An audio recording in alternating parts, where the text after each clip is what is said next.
Good morning. It is November 1st, 2020. I felt when I woke up like I had all these emotions to share about this relationship. Relationships. I'm in recovery. I have 20 years clean. Relationships are a painful area. Many of us come from dysfunctional families.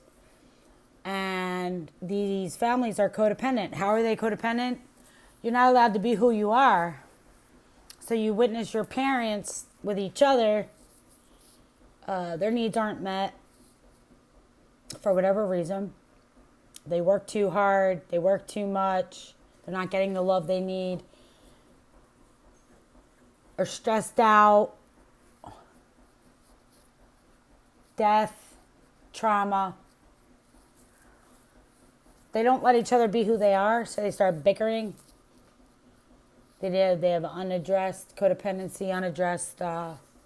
When you don't let someone be who they are and support them. I'll give an example of a fight.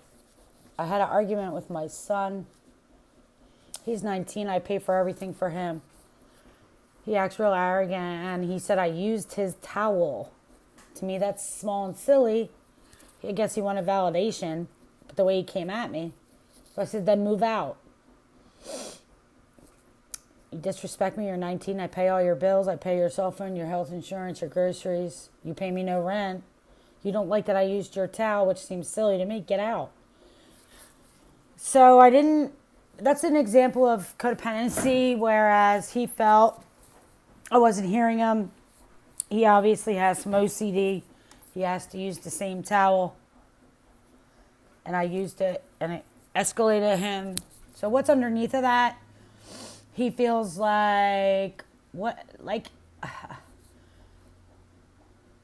called me selfish, which was funny to me, but in his mind, it's about me, or I don't look at his needs, or he doesn't feel validated. Me skipping to move out is not solving it. It's an immature reaction. It's hard to validate him when he comes at me. He's 19, and he's just like me.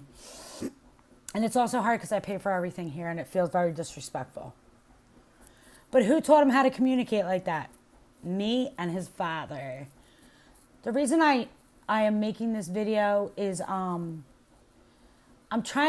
that is an example of an escalated fight over a towel.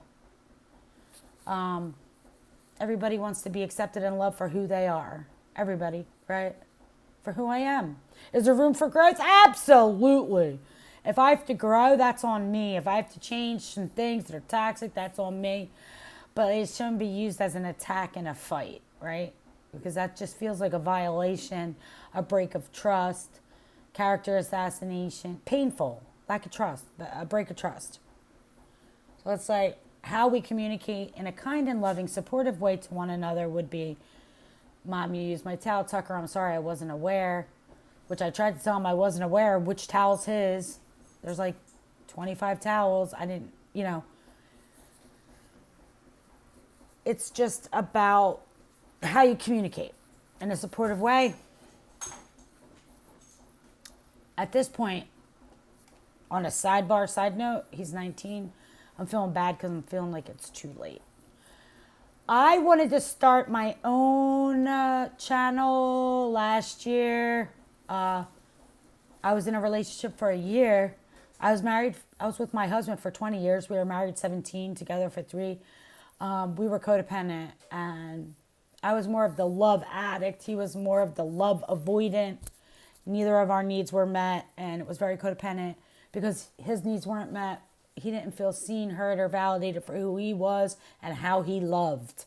And I felt completely unloved because I was looking to be loved in the way that I want to be loved, which is romance, words of love and adoration, attention, making love, romance, whatever.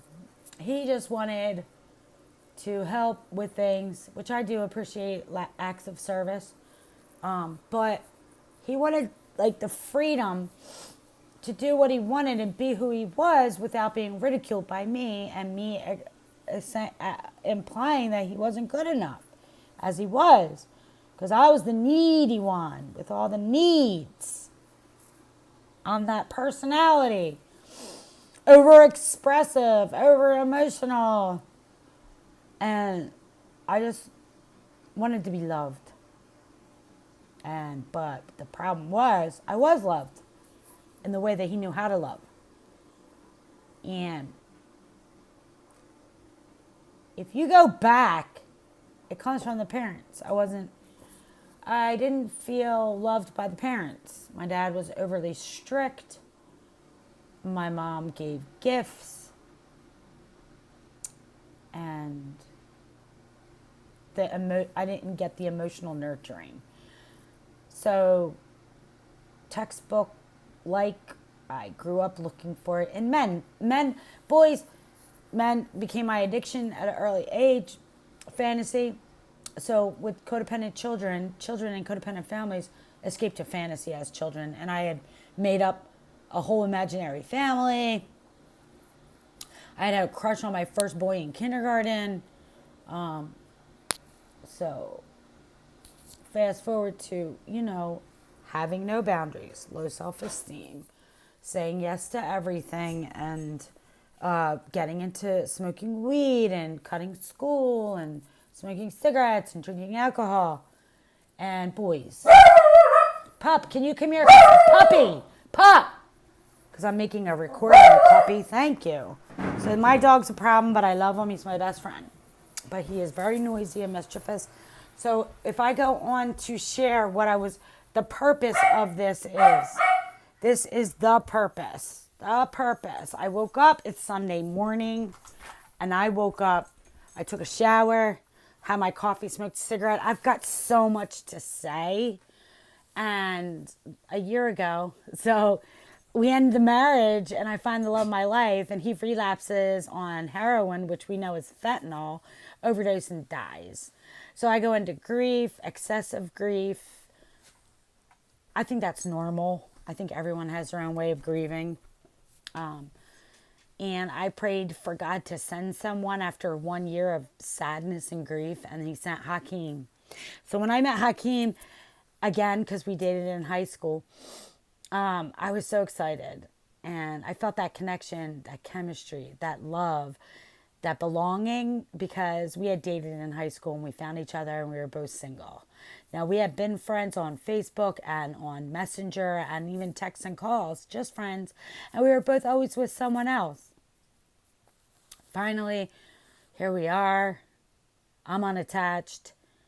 The chemistry and the energy was on fire. So I get all excited, and I told him I want to start a show so we could do something with this energy. I want to start like a podcast or a YouTube channel, and I want us to actually be he's black, African American, and I wanted to start, maybe we could do, come here, Pop. Maybe we could do something about race or interracial relationships. And he said, well, we could do something called Consider This.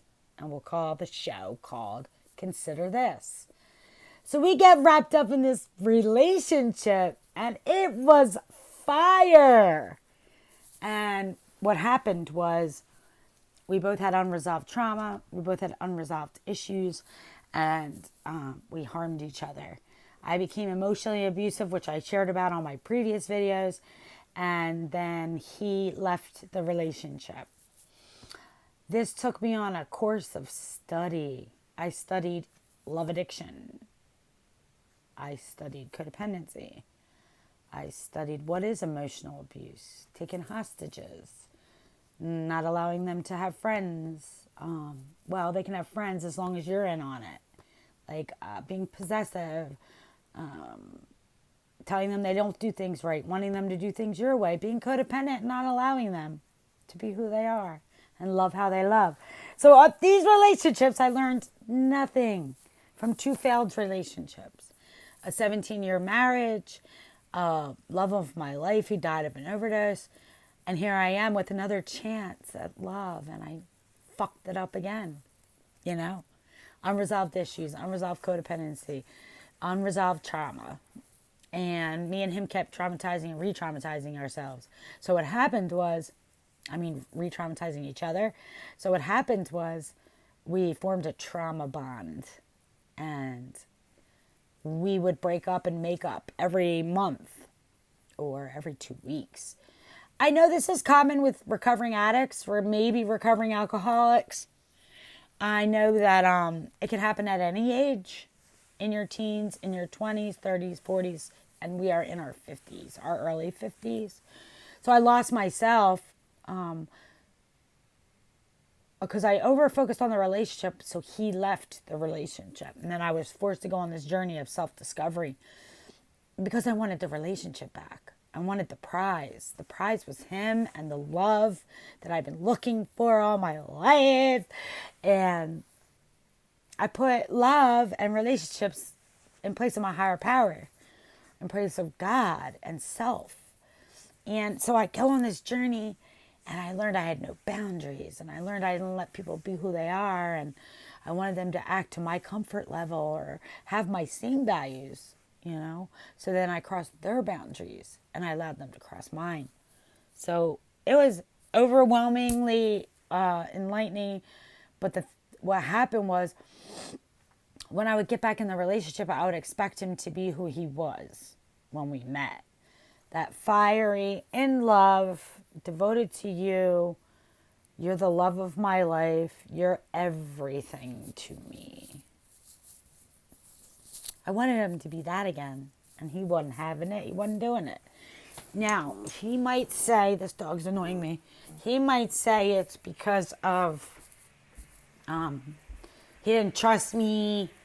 He didn't want to get hurt again because I hurt him with that emotional abuse. So what happened was he became abusive. He became mentally abusive, emotionally abandoned the relationship, and I say mentally and verbally abusive.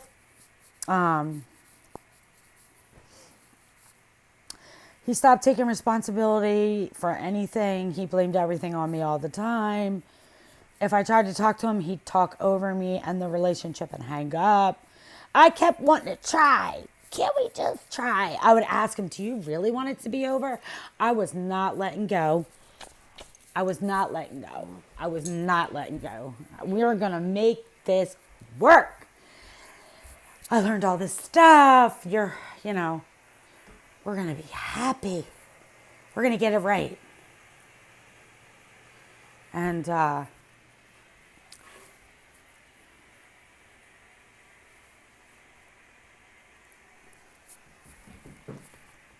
my son is texting me.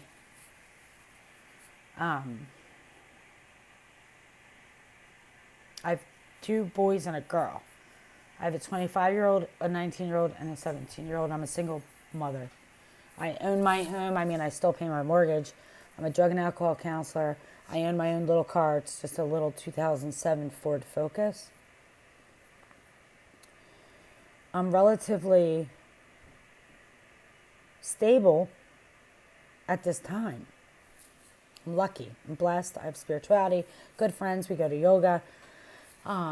We have gatherings, book club. We're in a book club. So I have support.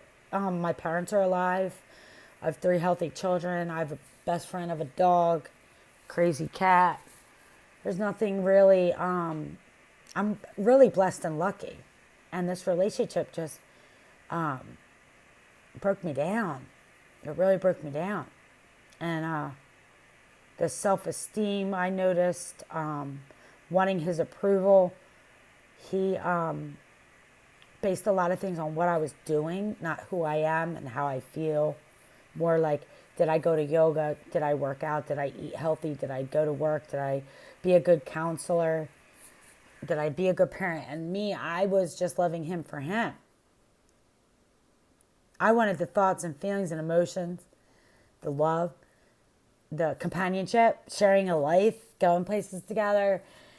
I don't know what he wanted, but I know he wasn't emotionally available. And then he had all this trauma, so I kept giving him a free pass. I was like, oh my gosh, he has so much trauma. his dad died when he was like 7. His sister died when he was like 14. His mom died when he was 18, and he was with me that night. The ambulance took his mom, and I pulled up, and he came with me and slept at my house, and I held him the night his mom died when he was 18. We were a black and white couple in 1986, and it was a little difficult for us, but like it fizzled out. He started selling coke. He got arrested. I moved on to college and friends and cocktail waitressing and partying. We're both addicts in recovery.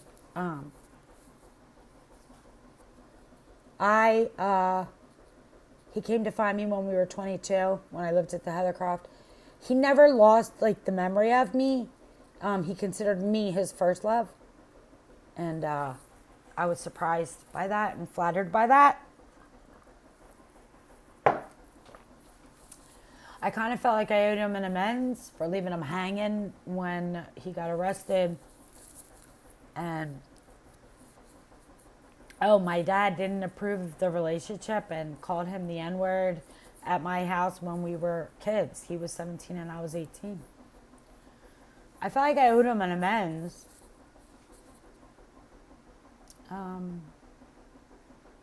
He came on strong and we fell madly in love, and we started abusing each other without knowing it. Like he would scream and hang up and end the relationship. I would be jealous and possessive. He would try to do something and I would tell him he didn't do it right. I would tell him how to act at my house in front of my kids. I would tell him he didn't like what he didn't do, which hurt him. His whole way that he was odd to me. I thought we were going to just enmesh our lives. What I thought was share our lives. I didn't know I was looking to enmesh until I did the codependent work. It didn't feel right to him because he was semi-stable. He was kind of like used to being alone, living alone with a roommate, doing his job every day with the public. So he was taken aback by how strong I came on, and I was taken aback by how he was unwilling to commit right away. I mean, he asked me to relax and take it slow. He moves to his comfort level. So we're both opposite ends of the spectrum. He moves to his comfort level. He puts himself first, so he doesn't know how to share. I overshare in a mesh and get expectations. So I had no boundary for self. I had no self-care. I'm a little sad today. The relationship's over. I'm a little sad about it. I probably might cry a little bit. The makeup breakup, it would be, when it was at its worst, it was every 2 weeks. It would makeup breakup every 2 weeks. Because I was still looking for that commitment. And he was still pulling back every 2 weeks. So I always felt abandoned. I always felt avoided. But I didn't move and behave to his comfort level. He felt afraid to be engulfed by me again, like he had been the previous winter, which would be last winter. Because it's November 1st. It's exactly 1 year ago we got together. He said things along the way to me like, I don't want to run this into the ground. I don't want us to hate each other. I don't want us to end up not friends. And that hurt me in itself. So I was like, friends? I want to be your wife. I don't want you to think of me as a friend. So this is when I'll cry because, our values and beliefs were so different. And for him, he always saw the big picture, and I only saw what was right in front of me. It was like I had this tunnel vision of what I wanted, but he didn't want the same thing, and he was afraid. So I was constantly feeling rejected, and he was pretty much feeling pressured and not good enough. He decided to keep his emotions, pretty much away, because he didn't want to get hurt no more. And I kept getting back in. Like every time we broke up, I'd get back in it. And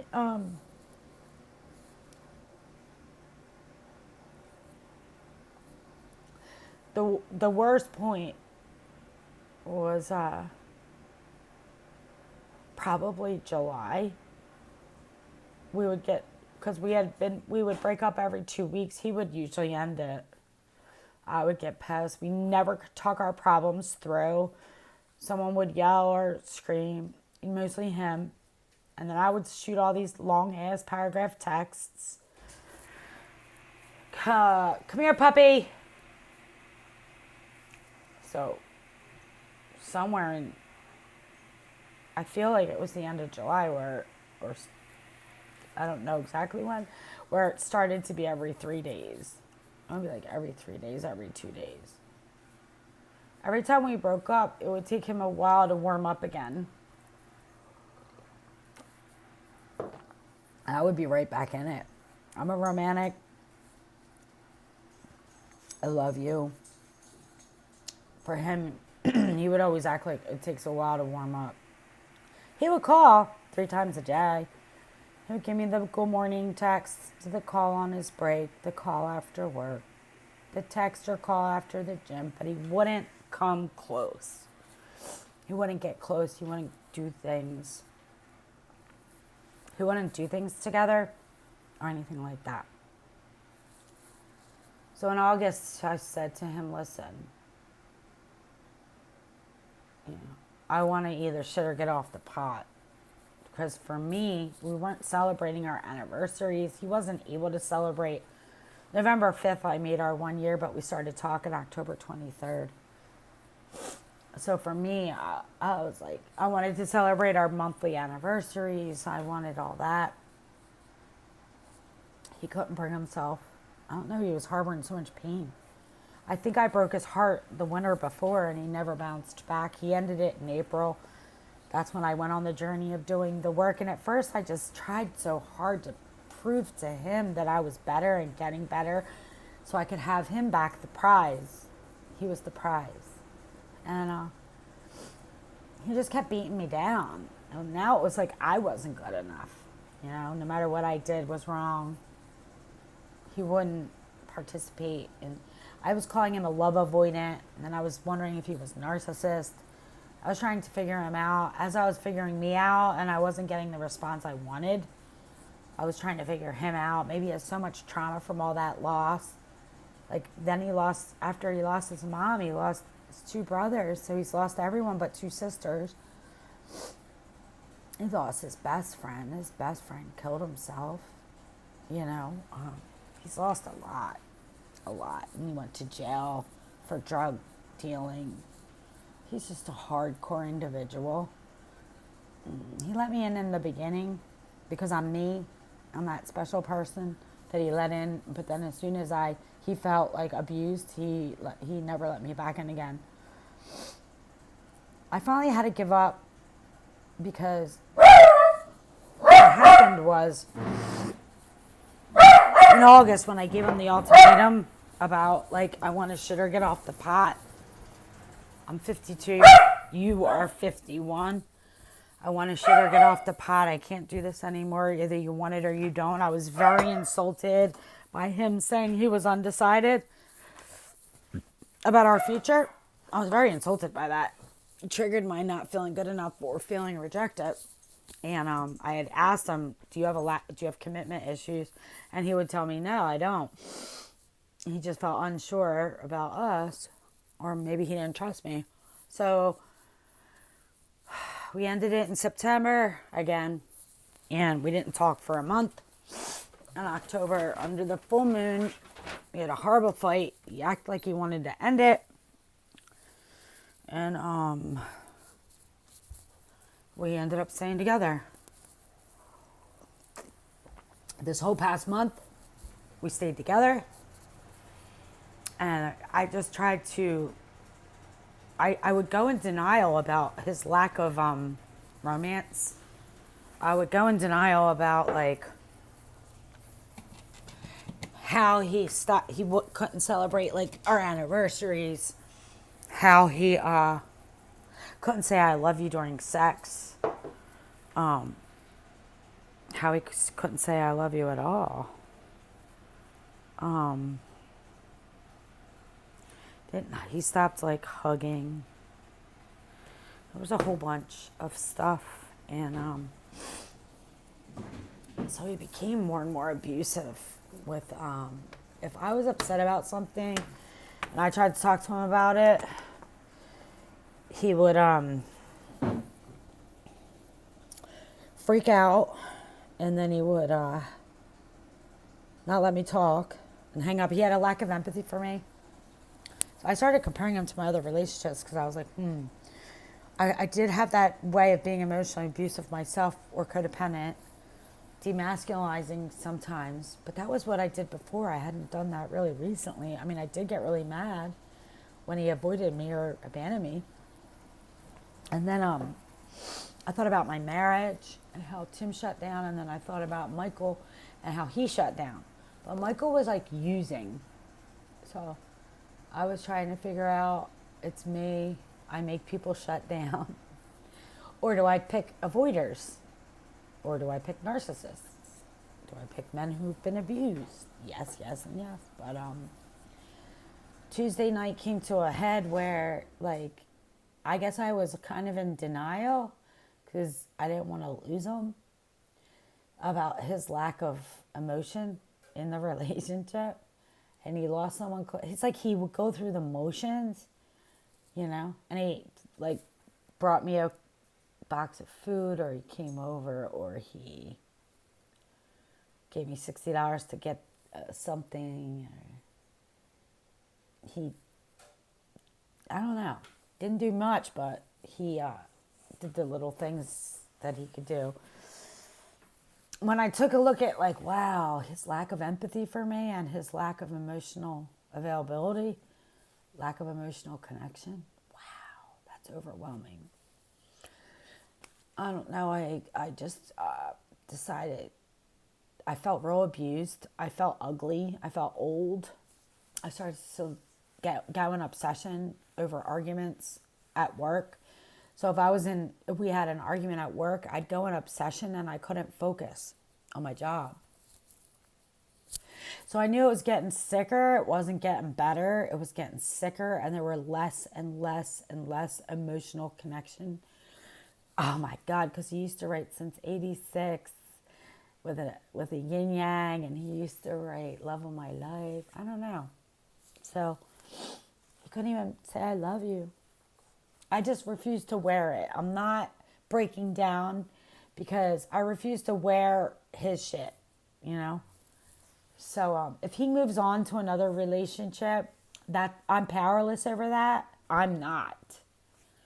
Like, and I'm grateful for that, because my old pattern was to go from one relationship to another to hide from the pain. But, excuse me, but I've been in so much emotional pain in this relationship.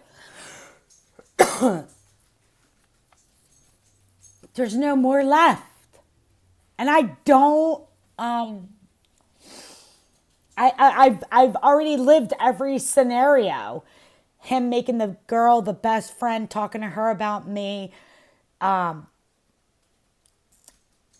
being intimate with her, not me. Him talking to other girls, his phone ringing at night, him turning his phone over,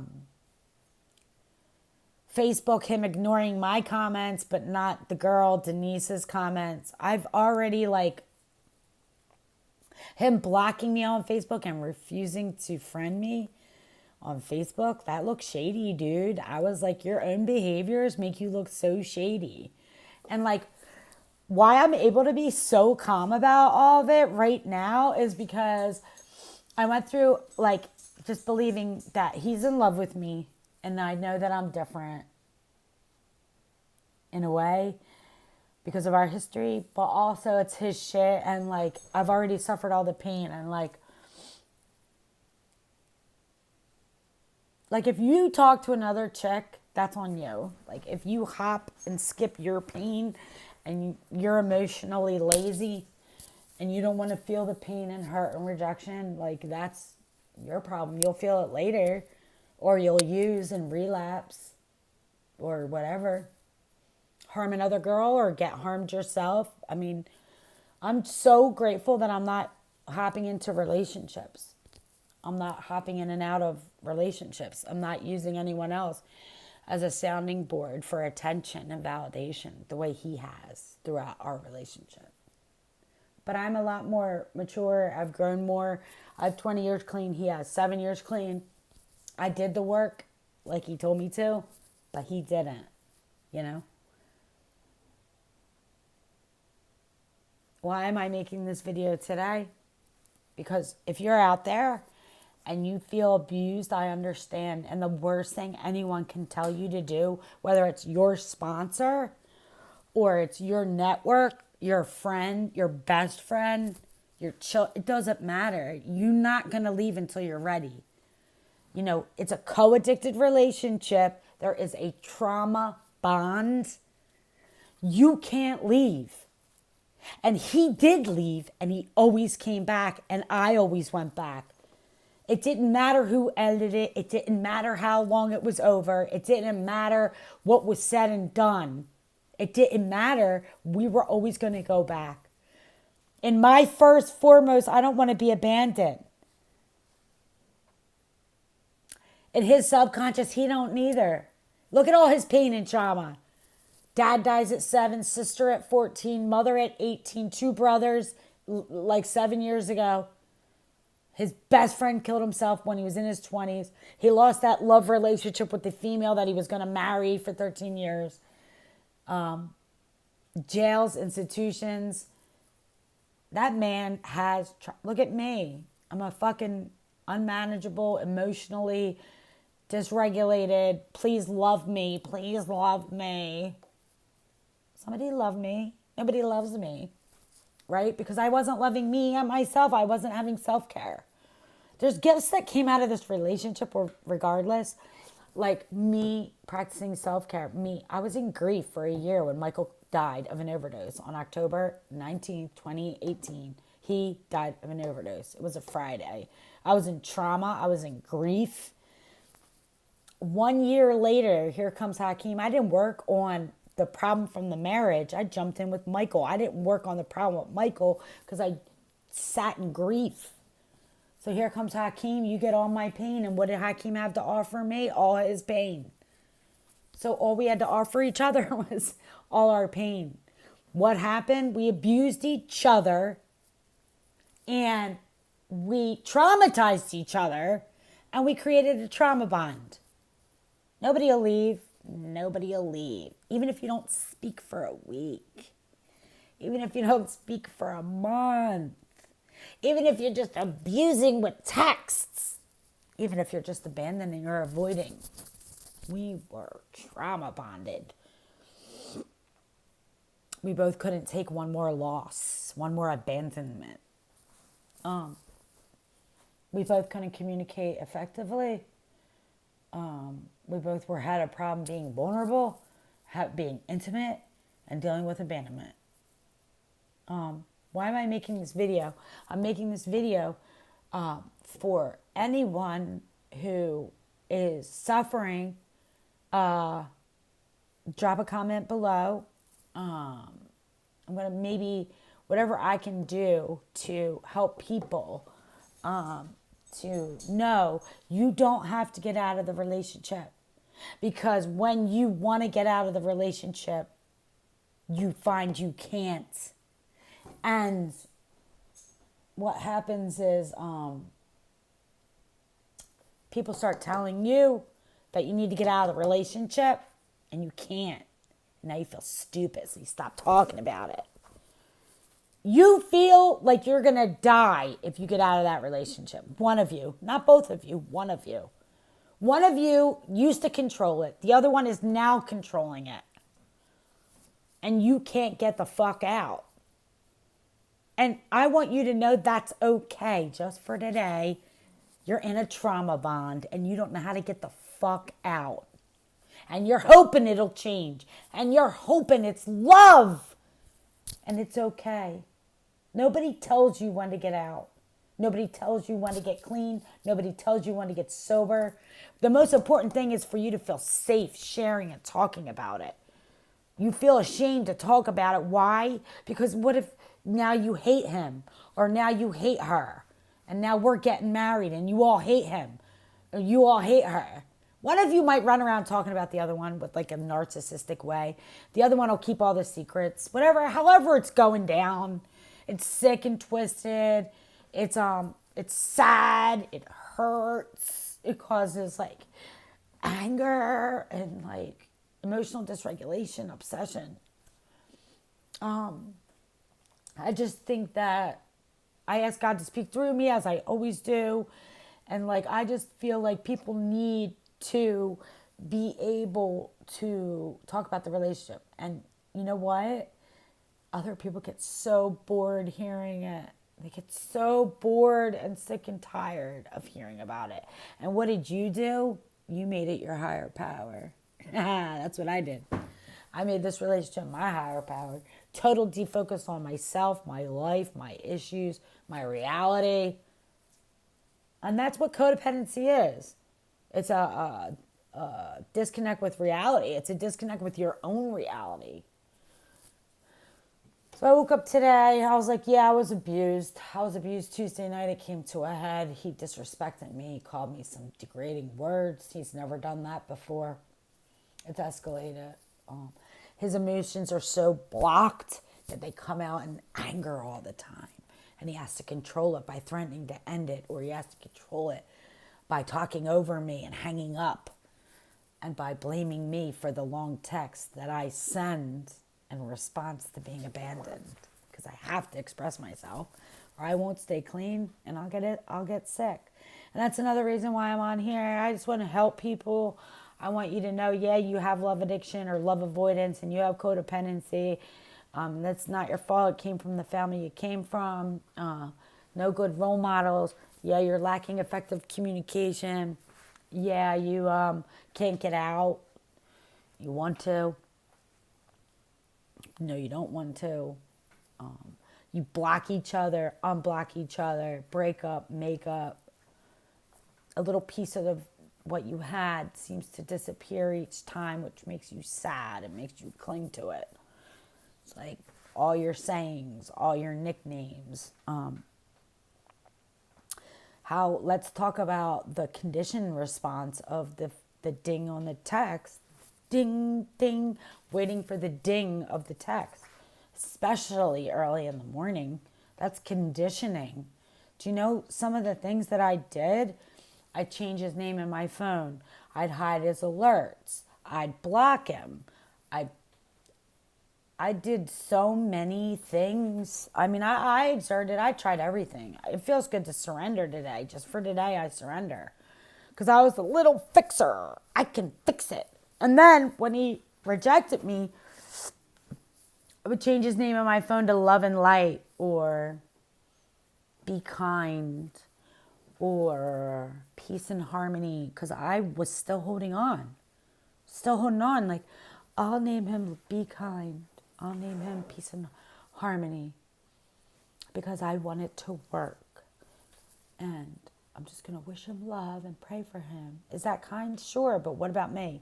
Where was any of my own self-care, dignity, self-respect, self-care?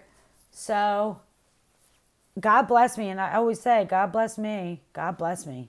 God blessed me with good friends and a great job, great bosses, supportive environment, supportive work environment, supportive sponsor, network. And I'm finally practicing self-care. But it took surviving a whole bunch of abuse till Tuesday. He had never done that before. He'd never like screamed in my face and called me a degrading name and or acted condescendingly after we made love. He had never done it. It got to a bad place. I keep saying, if he's talking to someone else, I don't care. You know, it feels good to let go. You know, for me, I feel like I still have a little work to do to figure out how come you did put up with that abuse and how come you did allow someone to cross the amount of boundaries that you did? How come you kept trying to force someone with different values into your life? Because every time they crossed your values and boundaries, you were in pain. You felt emotionally abandoned. Who emotionally abandoned you first? Rochelle. My name's Rochelle. My parents. I opened with my dad was just overly strict and controlling. My mom gave presents. There was no emotional nurturing. So, what I learned is seeking love from someone, not loving them, seeking love from them. And seeking what is called unconditional positive regard. Seeking that. No one can give that to you. Your dog, my dog over there, he can. My doggy's never mad at me. My God can. I can. No one else, no human, no parent, no child, no partner, no friend can give you unconditional positive regard all the time. And there are problems, and we have to learn better communication that comes from not a place of over-emotional dysregulation. So it's like you do have to ask for what you need, but you have to do it in a very kind way, and you do have to ask questions. I did learn a lot from this relationship, and I have more to learn. I have no desire for a relationship right now, and that feels super good. I'm going to give you my next video. I will keep recording. If you look at my old videos, they're full of confusion, pain and sorrow. They're full, yeah, I had awakenings in them as I went along, but I kept blaming myself and not him until he just became so abusive emotionally. I don't even know if he, I would say emotionally, verbally, mentally, really mentally abusive. So I just feel grateful today.